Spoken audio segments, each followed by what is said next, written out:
Arkadaşlar herkese merhabalar. EAFC 24'ün ilk rehber videosuyla karşınızdayım. Bu bölümde size walkout en kolay nasıl anlaşılır onu göstereceğim.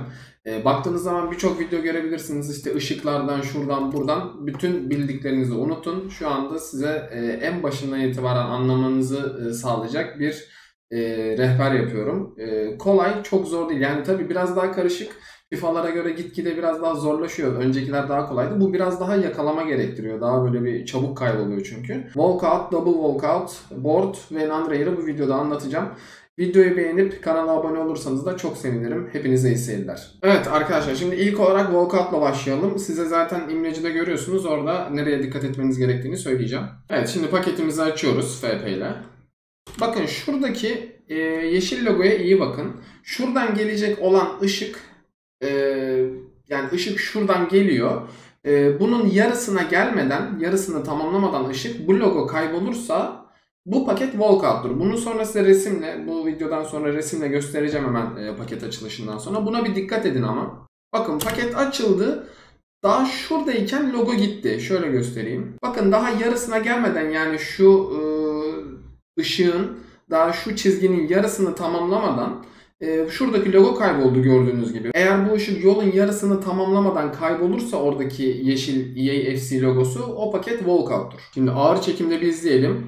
Bakın daha tamamlamadan, gördüğünüz gibi yolu tamamlamadan o yeşil logo kayboldu. Paketiniz böyle olursa eğer bu paket walkout'tur. Şimdi diğeriyle arasındaki farkı anlayacaksınız. Paketten de zaten Toni Kroos geliyor. Şimdi board paketine geçeceğiz.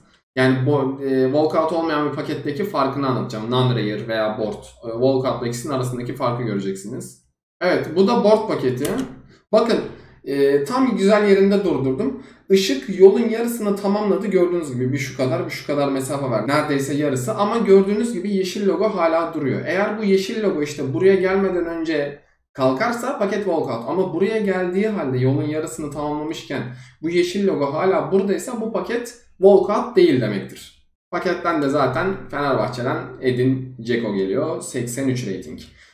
Şimdi bu fotoğrafları göstereceğim. Burada bazen yakalayamayabiliyorsunuz ama fotoğrafta daha net anlayacaksınız. Evet, fotoğrafları görüyorsunuz. Soldaki görüntü walkout olan, gördüğünüz gibi daha ışığın tamamı neredeyse duruyor ama logo kaybolmuş. Sağdaki fotoğrafta ışık neredeyse yarısına gelmiş ama logo hala duruyor.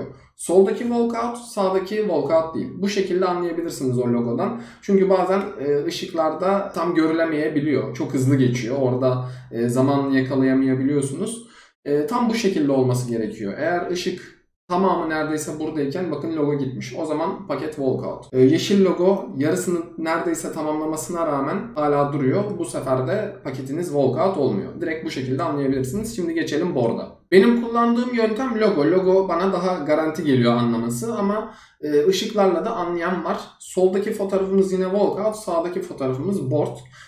Dikkat ettiyseniz paket açılış animasyonunun ikisini de aynısına denk getirdim. Yani şu sol fotoğrafta U ve T'nin ışıkları, yani U'nun solundaki ve T'nin aşağısındaki ışıklar, bu sağdaki fotoğraftaki U ve T'nin ışıkları eşit. Tam aynı zamanda fotoğrafı yakaladım iki paket içinde. Soldaki kameramın altındaki iki tane beyaz ışık daha belirgin, ama sağdaki fotoğrafta o kadar belirgin değil.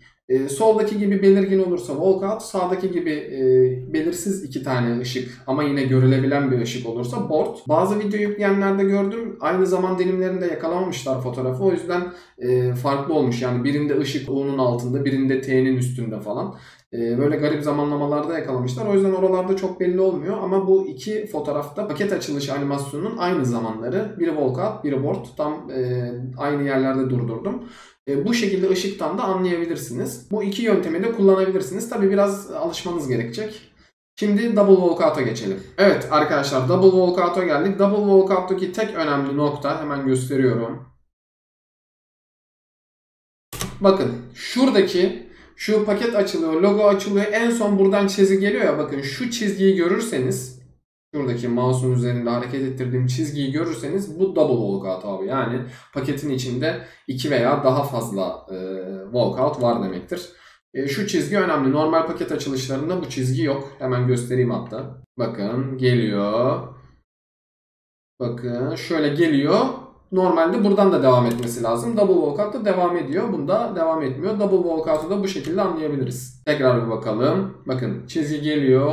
Buradan devam ediyor. Buradan böyle devam ederse double walkout zaten Ruben Dias ve KDB çıkıyor. 2 tane Manchester City oyuncusu.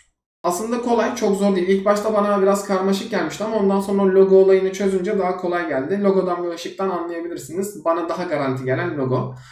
Umarım hoşunuza gitmiştir video. Sizlere de bir yardım olmuştur. Video hoşunuza gittiyse beğenmeyi, kanala da abone değilseniz abone olursanız çok sevinirim arkadaşlar. Kendinize iyi bakın. Görüşmek üzere.